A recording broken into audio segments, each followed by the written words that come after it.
සුදුසු තීන්දුවක් ගන්න. හරි. පක්ෂ නායක රැස්වීමේදී මම නැවතත් මතක් කරන්නම්. Honorable Rasmanikam, continue. වෙලාව 10:44යි 10:44න් පටන් ගන්න සර්. இன்று வனஜீவ ராசிகள் என்வாயன்மெண்ட் ஃபாரஸ்ட் போன்ற இந்த மிக முக்கியமான திணைக்களங்கள் அமைச்சர்கள் தொடர்பான இந்த விவாதத்திலே விசேடமாக இந்த எங்களுடைய வடக்கு கிழக்கை பொறுத்தளவிலே இந்த ஃபாரஸ்ட் மற்றும் வைல்ட் லைஃப் இந்த ரெண்டு திணைக்களங்களாலும் எங்களுடைய மக்களுக்கான பாரிய நெருக்கடிகள் தொடர்ச்சியாக வந்து கொண்டிருக்கின்றது. மாவட்ட அபிவிருத்தி குழு கூட்டங்கள், பிரதேச அபிவிருத்தி குழு கூட்டங்கள் போன்ற அனைத்து கூட்டங்களுமே பேசி, பாராளுமன்றத்திலையும் பேசி, நாங்கள் இன்று அது ஒரு முடியாத கட்டத்துக்கு நாங்கள் வந்திருக்கிறோம். எங்களுடைய மாவட்ட அபிவிருத்தி குழு தலைவரும் வந்திருக்கார். அவரும் என்னுடன் சேர்ந்து இதை பற்றி இடங்குவார் நான் நம்புறேன். உண்மையிலே எங்களுடைய மட்டக்களப்பு மாவட்டத்தை பொறுத்தளவிலே விசேட மாவட்டத்தை ஒரு Honorable Veerasumana Veerasinghe will take the chair now.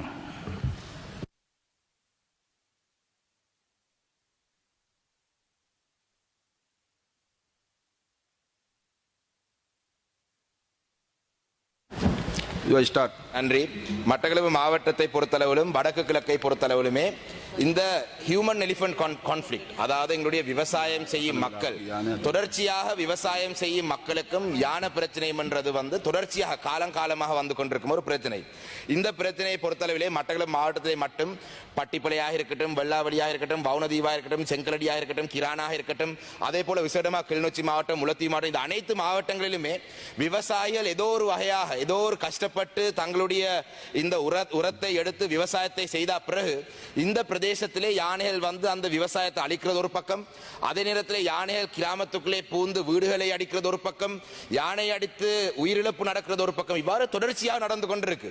2026 ஆண்டு கோட்டாபய ராஜபக்சவுடைய ஜனாதிபதியாக இருக்கும் பொழுது அவருடைய ஆட்சி காலத்திலே 1 லட்சம் யானை வேலிகளை நாங்கள் தயார்படுத்தி 1 லட்சம் யானை வேலிகள் ஊடாக எங்களுடைய இந்த யானை பிரச்சனைக்கான ஒரு தீர்வை காணுவோம் என்று சொன்னாலும் கூட இன்று வரைக்கும் இதுக்கான நிரந்தரமான ஒரு தீர்வொன்றை நாங்கள் காணக்கூடிய ஒரு நிலை இல்லை. மட்டக்களப்பு மாவட்டத்தில் தொடர்ச்சியாக நீங்கள் சக்தி தொலைக்காட்சியை பார்த்தீங்கன்னு சொன்னால் ஒவ்வொரு நாளும் திக்கோடையாக இருக்கட்டும், இது அனைத்து பிரதேசத்திலேயும் யானைகள் அந்த பிரதேசத்தில் இருக்க வயல் நிலங்களை அழிக்கிறது நாங்கள் தொடர்ச்சியாக காணக்கூடியதாக இருக்கின்றது. அதே போலதான் எங்களுடைய ஃபாரஸ்டை எடுத்தோம் என்று சொன்னால் இந்த ஃபாரஸ்ட் என்று சொல்லப்படும் இந்த திணைக்களகம் மட்டக்களப்பு மாவட்டத்திலே மக்கள் காலங்காலமாக பரம்பரையாக விவசாயம் செய்து வந்த காணிகள், அதாவது மழையை நம்பி ஒரு குறிப்பிட்ட பகுதியிலே சேன பயிர் செய்து கௌப்பியாக இருக்கட்டும் இல்லாட்டி உளுந்தாக இருக்கட்டும் இவ்வாறு பயிர் செய்யும் இந்த நிலங்களை பறித்து இந்த நிலங்களுக்குள்ளே நீங்கள் போக முடியாது, இந்த நிலங்களுக்குள்ளே நீங்கள் உள்ளே சென்றால் நாங்கள் உங்களுக்கு சட்ட நடவடிக்கை எடுப்போம் என்று சொல்றது நாங்கள் காணக்கூடியதாக இருக்கு. அதே நேரத்திலே இன்னொரு பிரதேசத்திலே வாகனேரி போன்ற பிரதேசத்திலே ஃபாரஸ்ட் காணியை துப்புரவுப்படுத்தி அந்த ஃபாரஸ்ட் காணிக்குள்ளே மண்ணை கொண்டே டம்ப் பண்ணி வைத்திருக்கிறார். அப்ப இதுல 2 சட்டங்கள், பொதுமக்கள் சாதாரண பொதுமக்கள் தங்களுடைய வாழ்வாதாரத்துக்காக ஒரு காலங்காலமாக செய்து வந்த பிரதேசம், இது நேற்று இன்று ஆரம்பித்ததில்லை. 30 அவங்களுக்கு பெர்மிட் இல்லாமல் இருக்கலாம், அதாவது அவங்களுடைய கிராமத்திலே எல்லை பிரதேசத்திலே ஒரு பகுதியிலே அவங்க கௌப்பி பரம்பரையா நாட்டி வந்த இடத்திலே இனி நீங்கள் போக முடியாது என்றெல்லாம் சொல்லியிருக்கிறார். நாங்கள் வாகர பிரதேச அபிவிருத்தி குழு கூட்டத்தில் எங்களுடைய தவிசார் அபிவிருத்தி குழு தலைவர் இருக்கிறார், நாங்கள் இதை பற்றி பேசியிருந்தோம். அப்ப அந்த நேரத்தில் சொல்லப்பட்ட விடயம் இதை பொதுவாக மாவட்ட ரீதியாக ஒரு தீர்மானம் எடுத்து இலங்கையிலே நாங்கள் அமைச்சினூடாக கதைச்சு நாங்கள் இதுக்கு ஒரு நிரந்தர தீர்வை வழங்குவோம் என்று சொல்லியிருந்தாலும் கூட இதுவரைக்கும் அதுக்கான தீர்வில்லை. ஆனால் இன்னொரு பக்கத்தால பாத்தீங்கன்னா மகாவலி அதிகார சபைக்கு சொந்தமான காணிக்குள்ளே ஏனைய பிரதேசங்களில் இருந்து விவசாயிகள் என்று சொல்லப்படும் நபர்களை கொண்டு இன்றும் கிழக்கு மாகாண ஆளுநர் மயிலத்தமடு மாதவனை எங்களுடைய மேச்சத்தரைக்குள் இன்றும் குடியேற்ற திட்டங்களை உருவாக்கி கொண்டிருக்கிறார். அப்ப எங்களுடைய மாவட்டத்தை சேர்ந்த ஒரு அமைச்சரும் இன்று கேபினெட்ல இருக்கிறார். எங்களுடைய தமிழ் பாராளுமன்ற உறுப்பினர் 2 பேருக்கு ராஜாங்க அமைச்சு பதவி வழங்கியிருந்தாலும் கூட எங்களுடைய மாவட்டத்திலே நசீர் அகமது அவர்களுக்கு கேபினெட் அமைச்சு பதவியை வழங்கியிருக்கிறார் ஜனாதிபதி. அப்ப ஒரு கேபினெட் அமைச்சு பதவியை வைத்துக் கொண்டு இந்த கேபினெட் அமைச்சை பதவியை வைத்துக் கொண்டாலாவது இந்த பிரச்சனைக்கு நீங்கள் தீர்வு வழங்க வேண்டும் என்றது இந்த இடத்தை நான் சொல்றேன். என்றால் இது தொடர்ச்சியாக காலங்காலமாக இது ஒரு பிரச்சனையாக இருக்கின்றது. இதுக்கான නිරන්තරமான ஒரு තීරණය நாங்கள் காண வேண்டும். ඒ වගේම තමයි විශේෂයෙන් අද ගත්තම අපි මේ ෆොරස්ට් එකයි වයිල්ඩ් ලයිෆ් එකයි ගැන කතා කරද්දී මේ රට තුල ෆොරස්ට් වයිල්ඩ් ලයිෆ් කියන මේ දෙකටම ජාතික ප්‍රතිපත්තියක් හදන්න ඕනේ. දැන් අද වෙද්දී අපි දන්නවා ශ්‍රී ලංකා ඇඩ්මිනිස්ට්‍රේටිව් සර්විසස්, ශ්‍රී ලංකා ෆොරින් සර්විසස්, ශ්‍රී ලංකා এডুকেෂන් සර්විසස් තියෙනවා වගේ මම නම් යෝජනා කරන්නේ ගරු ඇමතුමා ශ්‍රී ලංකා ෆොරස්ට් සර්විස් එකක් පටන් ගන්න ඕනේ. ශ්‍රී ලංකා වයිල්ඩ් ලයිෆ් සර්විස් එකක් පටන් ගන්න ඕනේ. මේ නිලධාරීන්ට ඒ සඳහා තාක්ෂණය දෙන්න ඕනේ. ඒ පුහුණුව දෙන්න ඕනේ. අපිට පුළුවන් ලෝක බැංකුවත් එක්ක කතා කරන්න ඕන රටක් එක්ක කතා කරන්න. මේකට තාක්ෂණික පුහුණුව. මොකද මේ වයිල්ඩ් ලයිෆ් ඩිපාර්ට්මන්ට් එක අපි කොහොමද ජාතික ප්‍රතිපත්තියක් හදන්නේ? අද වෙනතුරු ගත්තම වයිල්ඩ් ලයිෆ් ඩිපාර්ට්මන්ට් එකේ ෆොරස්ට් ඩිපාර්ට්මන්ට් එකේ නිලධාරීන් ඉන්නවා ප්‍රොමෝෂන් ලැබිලානේ අවුරුදු ගාණක්. එතකොට මේ වැඩ කරන නිලධාරීන්ට සාධාරණ ලැබෙන්න ඕනේ ප්‍රොමෝෂන් ටික ලබා දුන්නොත් තමයි ඒ නිලධාරීන් තව උනන්දුවෙන් වැඩ කරන්නේ. හැබැයි මේ වයිල්ඩ් ලයිෆ් එකටයි ෆොරස්ට් එකටයි අද වෙනකොට මේ රැකියා ලක්ෂ්‍ය යටතේ ගත්ත යම් නිලධාරීන් ලබා දීලා තියෙනවා. ඒ නිලධාරීන් නෙවෙයි යම් සේවකයන් ලබා දීලා තියෙනවා. මේ සේවකයන්ට අලිය අරහෙනවා ගොම සේවකයෙක් මෙහි දුවලා. ඉතින් ඒ වගේ තත්ත්වයක් ඇති. ඒක නිසා මම ඉල්ලා සිටිනවා එමත්තුමා මේ ෆොරස්ට් එකටයි වයිල්ඩ් ලයිෆ් එකටයි ප්‍රතිපත්තියක් හදන්න. අද වෙනතුරු මේ අලි මිනිස් ගැටුම වැඩි වෙලා තියෙන උග්‍ර වෙලා තියෙන ප්‍රධාන හේතුව තමයි එලිෆන්ට් කොරිඩෝ. අලියා සාමාන්‍ය සංක්‍රමණය කරන සතුන් අලියා සංක්‍රමණය කරන්නේ පාරේ අද වෙනකොට ඇමතිවරු නැත්තම් മന്ത്രിවරු නැත්තම් එක නොඑක් කණ්ඩායම් වලින් ඒ ප්‍රදේශවල වගා කරන්න දීලා තියෙනවා. ඉතින් ඉඩම් සම්බන්ධව ෆොරෙස්ට් එකයි වයිල්ඩ් ලයිෆ් එකයි එකතු වෙලා ජාතික ප්‍රතිපත්තියක් හදන්න ඕනේ. වයිල්ඩ් ලයිෆ් එක ගත්තම සමහර සතුන් ඉන්නවා වයිල්ඩ් ලයිෆ් එක ඒගොල්ලන් ප්‍රිසර්ව් කරන්න ඕනේ. ඒගොල්ලන් ආරක්ෂා කරන්න ඕනේ. දැන් දඩුලේන වෙන්න පුළුවන්. එහෙම නැත්තම් ඉත්තෑව වෙන්න පුළුවන්. මේ වගේ සතුන් ආරක්ෂා කරන්න. හැබැයි කෘෂිකර්ම අමාත්‍යාංශය ගත්තා මේ සතුන් ඇවිල්ලා මේගොල්ලන් කෘමිනාශනය කරන්න ඕනේ. එහෙම නැත්නම් මේ සතු කරදරයක්. they're a pest. They've become a pest to the agriculture industry. So we have to have a national policy. අපි ජාතික ප්‍රතිපත්තියක් මේ දෙගොල්ලම එකතු කරන් හදන්න ඕනේ. මොකද අපි දැක්ක ගොඩක් සෑන්වල වයිල්ඩ් ලයිෆ් එක ඇතුලේ තමයි හරක් යන්නේ. ඉතින් හරකටත් යන්න තැනක් තියෙන්න ඕනේ. ඉතින් ඒක නිසා නිලධාරීන් නිතරම ගැටෙනවා. අපි දැක්ක ඇමතිවරු ගිහලා නිලධාරීන්ට චණ්ඩි පාට දානවා. ඉතින් ඒ වගේ නැතුව මම නම් කියන්නේ මේ වයිල්ඩ් ලයිෆ් දෙකටම ජාතික ප්‍රතිපත්තියක් හදන්න ඕනේ කියන එක තමයි මම මේ අවස්ථාවේ කියන්න ඕනේ. ඒ වගේම තමයි ඊළඟට අද අමාත්‍යාංශයේ තියෙන දූෂිතම වැය ක්ෂේත්‍රයේදී අද environment ministry එක. The most corrupt ministry that's being discussed today is the environment ministry, not the minister, the ministry. දැන් මේ මංගාව මගේ අතේ තියෙනවා 2022 11 29 චෝදනා පත්‍රය. डी සජ්ජනද දිසිල්වා අධ්‍යක්ෂ ජෙනරාල්ට යවපු චෝදනා පත්‍රයක්. මේ මම දැන් මෙතන කවුරුත් කලබල වෙන්න එපා. මොකද මම මේ කියවන්නේ මේ ඔබතුමාගේ පරිසර අමාත්‍යාංශයේ තියෙන මේ චෝදනා පත්‍රකින් මේක අත්සන් කරලා තියෙන වෛද්‍ය අනිල් ජයසිංහ ලේකම් පරිසර අමාත්‍යාංශය. දැන් මේකේ තියෙන සුවිශේෂීම කාරණාව තමයි මේකේ 7 වෙනි මම මේ චෝදනා පත්‍රේ මම මාධ්‍යයට නිදහස් කරන්නම් කවුරු හරි ඕනනම් මාව කන්ටැක්ට් කරන්න මම ලබා දෙන්නම්. මට වෙලා නැහැ පිටු 3ක් කියවන පිටු 3ක් චෝදනා තියෙනවා. මේ GSMB ආයතනය. ඒ කියන්නේ GSMB භූ විද්‍යා සමීක්ෂණ පතල් කාර්යාංශය. ඒකේ මේ 7 වෙනි කාරණාව තමයි කරුණාකර මෙම චෝදනා පත්‍රය ලැබුණු බව භූ විද්‍යා සමීක්ෂණ පතල් කාර්යාංශයේ සභාපතිවරයා මගින් මා වෙත දන්වා එවන්න. දැන් භූ විද්‍යා හා පතල් අමාත්‍යාංශයේ සභාපතිවරයා කවුද? දැන් මේක ඊටාම මම පොඩි වෙලාවක් කරන් මේක ගැන කතා කරන්න ඕනේ. මොකද 2020 දී SM චන්ද්‍රසේන ගරු ඇමතුමා ඉන්නකොට తాවකාලිකව පත් කරා මේ සජ්ජනද දිසිල්වා කියන අධ්‍යක්ෂක ජෙනරාල්. එතුමාට ඉන්ටර්විව් එකක් තියලා පත් කරපු පත්වීමක් නෙමෙයි. මේ පත්වීම එතුමාට ලබා දුන්නාන් පස්සේ දැන් GSMB ආයතනය කිව්වම භූ විද්‍යාව කිව්වම ගොඩක් රටේ ජනතාව දන්නේ නැහැ. මේකේ ගොඩක් සම්පත් තියෙන ආයතනයක්. මේකේ තියෙනවා අපේ තිරුවානා, ඉලුමිනයිට්, ග්‍රැෆයිට් ඒ වගේ ලංකාවේ තියෙන භූ විද්‍යාව පොළොවේ යට තියෙන සියලුම භූ විද්‍යාව මේ පොළොවේ යට තියෙන සියලුම වස්තු සම්පත් මුළු ලංකාවේ ඉන්න සියලු දෙනාටම අයිති දෙයක්. මේක යම් කණ්ඩායමකට අයිති දෙයක් නෙවෙයි. මතක තියාගන්න මේක ඩොලර් රුපියල්වත් පුළුවන් හොඳ ක්‍රමවේදයක්. හැබැයි හරියට කරන්න ඕනේ. නිකන් මේ ජනාධිපතිතුමාව සතුටු කරන්න මම ජනාධිපතිතුමනි මේකෙන් ඩොලර් හොයලා දෙන්නම් ඔබතුමාට කියලා බොරු කියලා මෙතන ඉන්නවත් දන්නේ නැහැ. බොරු කියලා එහෙම මේක මේ ජනාධිපතිතුමාව ත්‍රාට්ටන්න හදන්න එපා. ඉතින් ඇත්ත වශයෙන්ම මේ GSMB ආයතනයේට ඩිරෙක්ටර් ජෙනරල් පත් කරන SM චන්ද්‍රසේන මහත්මයා ඊට පස්සේ ජනාධිපතිතුමාගේ හිටපු ලේකම් සුගීශ්වර බණ්ඩාරවර කියන පුද්ගලයාගේ දිගින් දිගටම සහයෝගය තිබ්බ මේ වැලි කැණීම් කරන්න.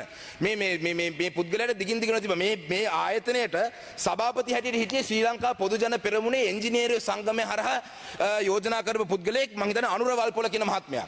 දැන් මේ අනුර වල්පොල දැන් මේක හොඳට අහන් ඉන්න අනුර වල්පොල කියන මේ සභාපතිවරයාව 2022 පෙබරවාරි මාසේ මම හිතන්නේ කෝප් කමිටුවට GSMB ආයතනය කැඳෙව්වා. 2022 කෝප් කමිටුවට මේ ආයතනය කැඳවපු වෙලාවේ මොකද්ද කරේ? කෝප් එකට එන්න කලින් මේ අනුර වල්පොල කියන සභාපතිවරයාව අයින් කරලා අලුත් සභාපතිවරයෙක් පත් කරා. මම හිතන්නේ මංජුල කියලා. ඒ මංජුල කියන්නේ SHP මංජුල. දැන් මේක හොඳම දේ තමයි අපි ගෝඨාභය රාජපක්ෂ මහත්තයාව ජනාධිපති කාලේ දෙමළ ජාතික සන්ධානය හම්බුණා. මම එතුමාට මේක ගැන කිව්වා. එතකොට එතුමා ටක් ගාලා එතුමාගේ නිලධාරියා කතා කරලා ඇත්තටම මේ කවුද මාරු කරේ මේ අනුර වල්පොලව කියලා ඇහුවා. ඒ කියන්නේ ජනාධිපතිවරයාව දන්නේ නැතුව තමයි මේ අනුර වල්පොලව මාරු කරලා මේ HLMS කියන්නේ මගේ යාළුවෙක්ගේ නමක් මේ SHP මංජුල. SHP මංජුලව පත් කළේ. දැන් SHP මංජුල කියන්නේ කවුද? ශාෆි නගර් කියලා තියෙනවා ප්‍රදේශයක්.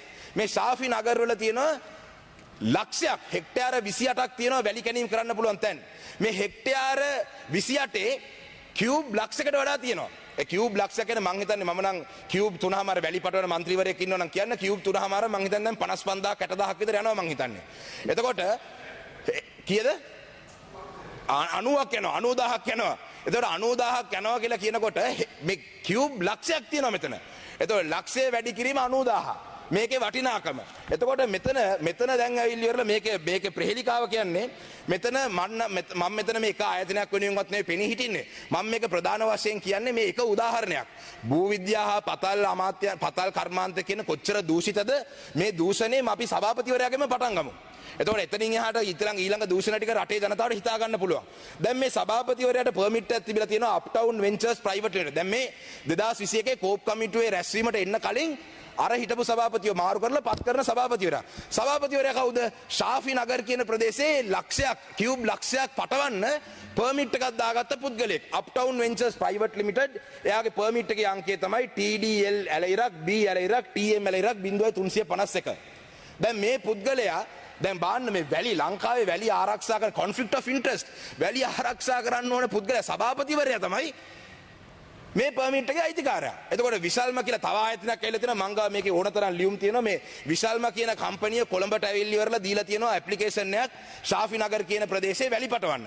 එතකොට කොහොම හරි එතකොට කොළඹ අමාත්‍යාංශයේ රැස්වීමේ ආපු ප්‍රොපෝසල් එක අරන් ගිහිල්ලා කවුරු හරි තිරිකුණාමලයේ දිස්ත්‍රික්කයට ගිහිල්ලා තිරිකුණාමලයේ දිස්ත්‍රික් කාර්යාලයෙන් ඒ ප්‍රොපෝසල් එකම දීලා තියෙනවා. එතකොට කොළඹින් අනුමැතිය ලැබෙන්න කලින් ප්‍රොපෝසල් එක හොරගම් කරා තව ප්‍රොපෝසල් එකක් දැම්මා. එතකොට ඒකේ හිටපු අධ්‍යක්ෂකවරියක් කියලා තියෙනවා එක ප්‍රොපෝසල් එකක් සමීක්ෂණයට ලක් වෙනකොට තව ප්‍රොපෝසල් එකක් ගන්න එපා කියලා. කොහොම හරි මේක ගිහිල්ලා ඒ අධ්‍යක්ෂකවරියගේ දැනුමත් නැතුව මම මේ ඔක්කොම ලියකියවිලි එක කියන්නේ මගේ මේ මෙමෝ තියෙනවා ඕනනම් කවුරු හරි මාව චැලෙන්ජ් කරනවා නම් එන්න අපේ හිටපු ඇමතුමත් මෙතන ඉන්නවා විවාදයකට උනත් එන්න මං ගාව මේ සාක්ෂිත් එක මම කියන්නේ චැලෙන්ජ් කරනවා මම එන්න කියලා. අධ්‍යක්ෂකවරිය ලියුමක් කියලා තියෙනවා තිරුකුණාමලේ ඉංජිනේරුවට මේක දෙන්න එපා. කොළඹ දැන් දැනට බලපත්‍රයක් තියෙනවා.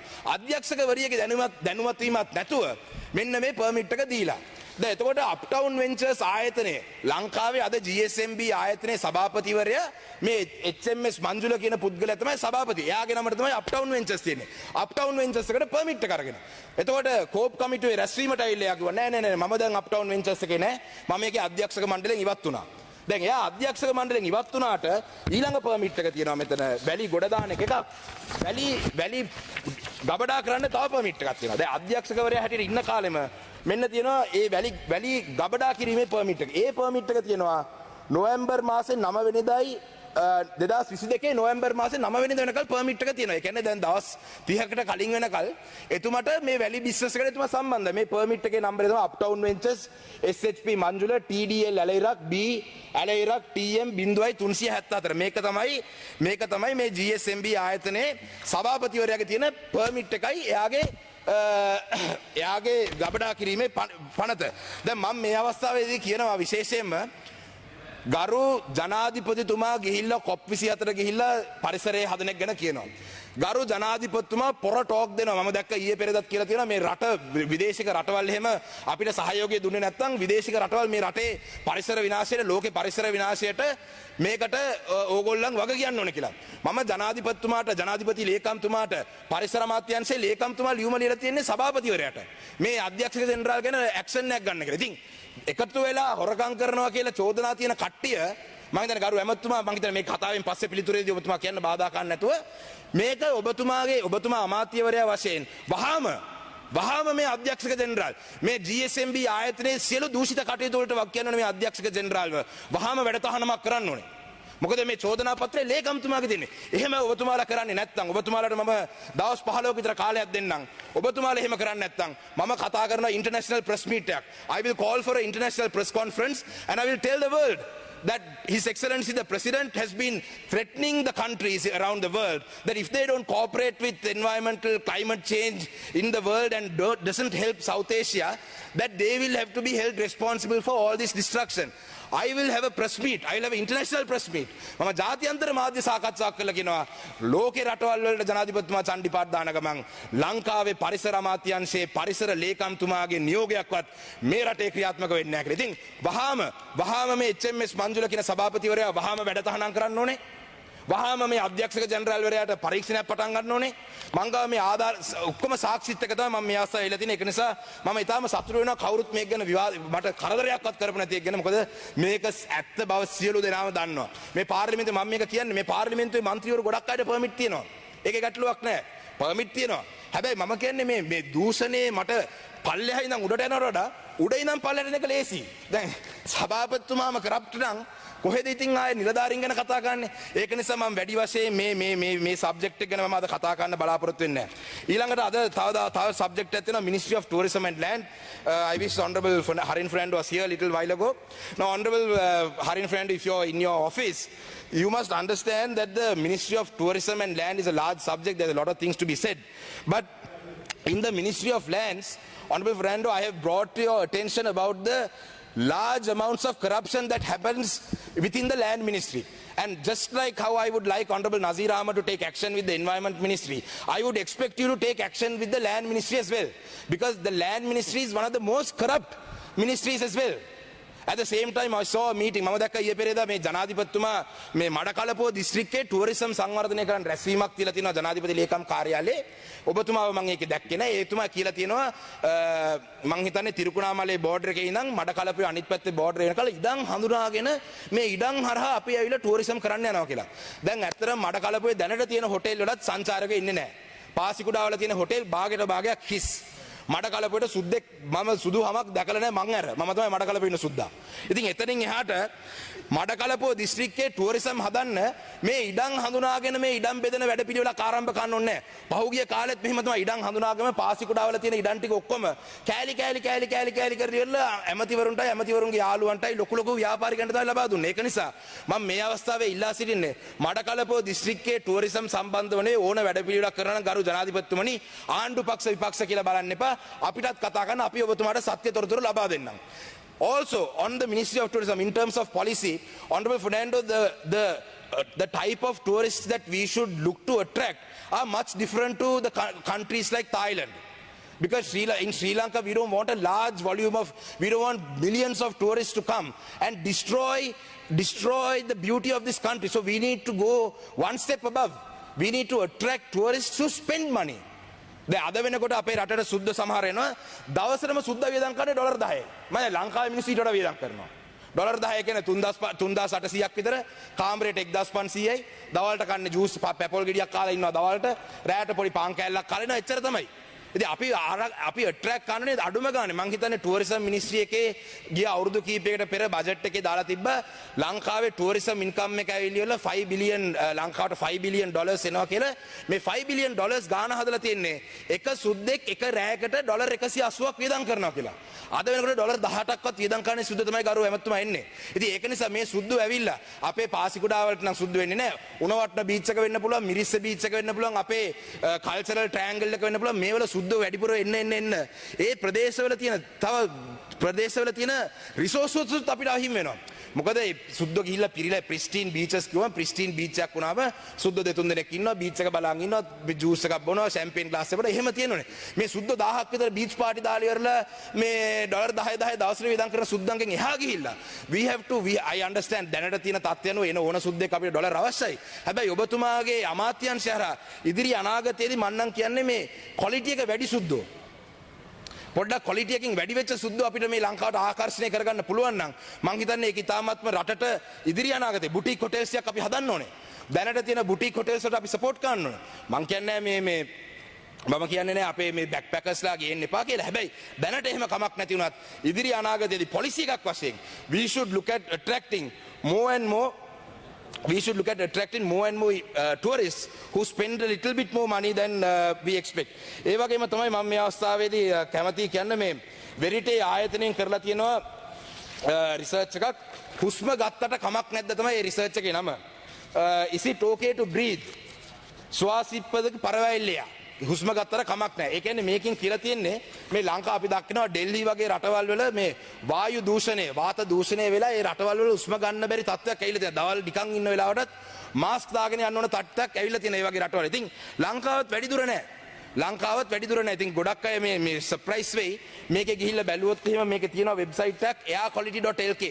මේ ආයතනයෙන් කරලා තියෙන රිසර්ච් එකක් ලංකාව පුරාම සෙන්සර්ස් දාලා මේ සෙන්සර්ස් හරහා ලංකාවේ තියෙන මේ වාතයේ තියෙන මේ එන්වයරන්මන්ට් මිනිස්ට්‍රියට අදාළ නිසා කියන්නේ වාතයේ තියෙන the quality of our air. So research has been done. I would like to urge the minister in charge of environment to invite Verite and to take this project forward or to support this project to give awareness to this country about the environment, the air pollution in this country. Thing මේක ගැන කියනකොට සමහර කෙනෙක්ලෝ නෑ මේ වාත දූෂණය අපිට නම් බලපාන්නේ නෑ අපිට මොකද්ද ඔක තව කල් තියෙනවනේ කියලා. හැබැයි අද වෙනතුරු අපි ගෑස් භාවිතා කරපු රටක් මේ රටේ තියෙන ආර්ථික ප්‍රශ්න නිසා ආපහු දරලිපට ගිහිල්ලා තියෙනවා. අද ගොඩක් රටේ ජනතාව උයන්නේ දරලිපෙන්. මොකද ගෑස් සිලින්ඩරයක් සල්ලි දීලා ගන්න බෑ.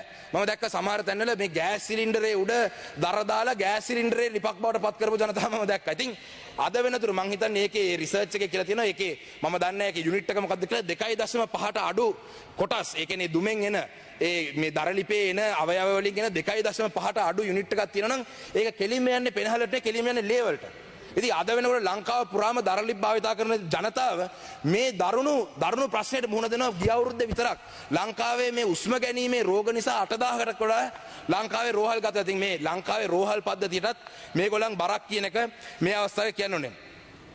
Finally, as the country is facing a massive issue right now with our debt, the debt restructuring process should be a prime objective.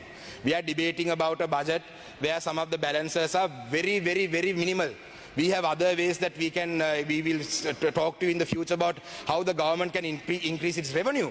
But right now, for the country, the priority is to get the IMF bailout package or the IMF staff level agreement or this $2.9 billion that the IMF program will give us. This should be this country's priority. So whilst we do that, Honorable Minister in charge of Environment, there is a system where the government of Sri Lanka can apply for green bonds. Now these green bonds are directly related to our environment impact on this country. So these green bonds could be sometimes if we reduce our air pollution, we can get a lower percentage of interest on these bonds. You see, so there are a lot of things that we can do based on the Environment Ministry. So, Honorable Minister, you better take action against the GSMB because otherwise we will not have access to green bonds. At the same time, the balancers. Now, overall, the Ministry of Environment, Ministry of Wildlife, and ඒ වගේම තව එකක් කියනවා සත්ව උද්‍යානයේ ඉන්න සත්තුන්ටත් මේ පාර කන්න නැහැ. මුළු ලංකාවටම ඉන්ෆ්ලේෂන් සත්ව උද්‍යානයේ ඉන්න සත්තුන්ට දෙන කෑම වලට විතරක් ඉන්ෆ්ලේෂන් නැහැ. ඒ සත්වයන්ගේ කෑමත් පොඩ්ඩක් වැඩි කරන්න. But overall, this year, 2022 to 23, overall, all the balances that we are discussing today, primarily they are related to the environment, forest and forest conservation, have reduced from 6.8 billion to 5.8 billion. So, Honorable State Minister for Finance is here. I think the IMF program also helps the country if there is money allocated to the environment. They do not expect the government to cut down on expenditure related to the environment. I think there is a clause, there is an unwritten law there. When the IMF wants the government to cut down on the expenditure, they don't necessarily expect the government to cut down on expenditure related to environment. Because indirectly, the entire world has a responsibility towards environment protection. So I would like to urge the Minister in charge for Environment, please, and Honorable State Minister for Finance is also here, please look at this, look at how we can increase our allocations to the Environment Ministry, because that will not necessarily have to be deducted from a national budget. So having said that, you see there is a Honorable Presiding Officer, there is a massive concern that I have. Very recently I spoke in Parliament. I spoke in Parliament about China not willing to restructure the debt within this country. Now there is a serious concern, Honorable Member, you have 3 minutes. Honorable Member, I have 4 minutes because anyway. Now there is a serious concern because I was exercising the sovereignty of our people within this house, in this assembly. The sovereignty of the people of this country. Now it's a very serious matter that the Chinese embassy's Twitter handle is commenting on matters that relate to this country's sovereignty. In this chamber, in this house when I speak, I am speaking on behalf of the people of Sri Lanka. I'm not speaking on behalf of any embassy or any other country per se. But the Chinese embassy repeatedly tagging me on Twitter, is a serious concern about this country's sovereignty. What does the Chinese embassy have to do with matters that are discussed within this chamber?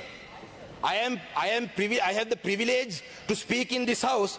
What is the Chinese embassy's business to speak inside, take my comments and speak about them on Twitter? Now, if I would like to, if you want a war, if you want a Twitter war China embassy page, I am ready for a Twitter war, but I just don't have time. I just don't have time. But I only said that point because I want this country to prosper and I want the IMF negotiations to go through, which is a primary concern right now. All I said was help with the debt restructuring process. But in return, what have you done? You're continuously tagging me on Twitter. So if that's the warpath that you want to take with me, I would like to raise a few more things right here, which I did not say the other day. I would like to say a few more things. China's economy is 20 trillion. That is 20,000 billion, if I'm not mistaken. 20 trillion is 20,000 billion. So out of the 20 trillion, 20,000 billion, all that Sri Lanka owes China in total, 3 billion to the China Development Bank and 4.3 billion to the China Exim Bank. So altogether, what the country owes China is 7.4 billion. So out of 20,000 billion, I know you may have concerns about your Belt and Road Initiative, you know, where you have lent to other countries, they will also ask you to restructure. That is not our problem. I am talking on behalf of 22 million people of this country. When you lent money to this country, you knew the economy was collapsing. But you still went ahead and gave money just to get Sri Lanka caught in this Chinese debt trap. So if you did this knowingly, you had information. I mean, you're not stupid. You have economy of 20 trillion. You think you're stupid to come and lend money to a country where the economy is crashing. You knew this. So right now, why can't you help the people of Sri Lanka and, you know, write this off? Write it off. At least right now, what we are asking is to restructure this, to reschedule these loans. අපි මේ චීනෙන් ඉල්ලන්නේ, අපි මේ චීන කියන්නේ dollar ට්‍රිලියන 20ක ඉකොනොමියක් තියෙන රටක්. අපි රටක් වශයෙන් අපි ඒගොල්ලන්ට ණය වෙලා තියෙන්නේ බිලියන 7.4ක්. මේ ට්‍රිලියන 20ක් තියෙන බිලියන 20000ක් තියෙන චීනය ඇත්තටම ලංකාවේ යාළුවා නම් මේ අපි ඩීසල් ලීටර් මිලියන 9ක් දෙනවා, හාල් ලක්ෂ කිලෝ 5ක් දෙනවනේ. ඕව නෙවෙයි ඇත්ත උදව් කියන්නේ. එක්කෝ මේ ණය මුළුමනින්ම කපා හරින්න. අපි ණය මුළුමනින්ම කපා හරින්න නැත්නම් අපි මේ ප්‍රතිව්‍යුහගත කරන්න කියලා ඉල්ලන්නේ. ඒකට හරි උදව් කරන්න. ගරු මන්ත්‍රී කාලය අවසන් කරනවා. මම අවසන් කරනවා. අවසාන වශයෙන් කියන්නේ, you know, as Sri Lankans, 22 million people, we might be divided on ethnicity and religion and all that. But when it comes to Sri Lanka, we will all unite together. As 22 million Sri Lankans, we will unite together. That's what we did. Gota Go Home was something that all Sri Lanka united to do. But if the Chinese embassy and the Chinese government continuously work towards the benefit of the Sri Lankan people, if the Chinese government and the embassy don't look after the interests of the people by restructuring this debt, I would like to warn the Chinese, there will be a China Go Home soon and I will lead it. මේ රටේ මම චීන රජයටයි චීන එම්බසිකටයි කියන්නේ මිලියන 22ක් ශ්‍රී ලාංකීය ජනතාව අපි අපේ ජාති ආගම් අනුව අපි වෙනස් වෙලා ඉන්න පුළුවන්, අපි බෙදිලා ඉන්න පුළුවන්. හැබැයි අවසන් කරනවා. හැබැයි මිලියන 22ක් ශ්‍රී ලංකාවේ ජනතාවගේ අනාගතය වෙනුවෙන් අපි සියලු දෙනාම ජාති ආගම් ભેද වලින් තොරව go home ගෝඨ කියලා අපි එකතු වුණා වගේ China go home කියලා එකතු වෙන තැනට අපි තල්ලු ගන්න එපා කියලා මම මගේ කතාව අවසන් කරා. බොහොම ස්තුතියි.